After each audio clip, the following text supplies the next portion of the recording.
Hi అండి, ఇవాళ special వచ్చేసి వంకాయ ఉల్లికారం. మరి వంకాయ ఉల్లికారం ఎలా చేయాలో చూద్దామో. ముందుగా వంకాయలు తీసుకొని వంకాయలు రెండు వైపులా కట్ చేసుకొని సాల్ట్ వాటర్లో వేసి బాగా కడుక్కోవాలి. ఒక 4 ఉల్లిపాయలు తీసుకొని కట్ చేసుకొని మిక్సీ జార్లో వేసి దాంట్లో రుచికి సరిపడా సాల్ట్, కారం, పసుపు, జీలకర్ర వేసుకొని మిక్సీ పట్టుకోవాలి.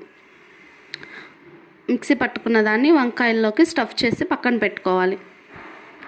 తర్వాత స్టవ్ వెలిగించుకొని స్టవ్ మీద ప్యాన్ పెట్టుకొని ప్యాన్లో ఆయిల్ వేసి స్పూన్ జీలకర్ర, కరివేపాకు వేసి బాగా వేగించుకోవాలి. మనం ముందుగా స్టఫ్ చేసి పెట్టుకున్న వంకాయలను కూడా వేసి కలపెట్టుకోవాలి.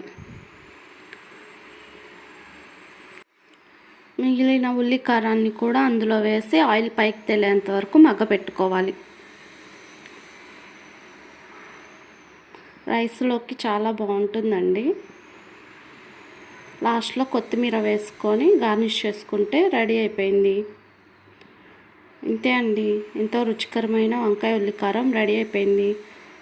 మరిన్ని వీడియోస్ కోసం నా ఛానల్ని please like, share, subscribe to my channel.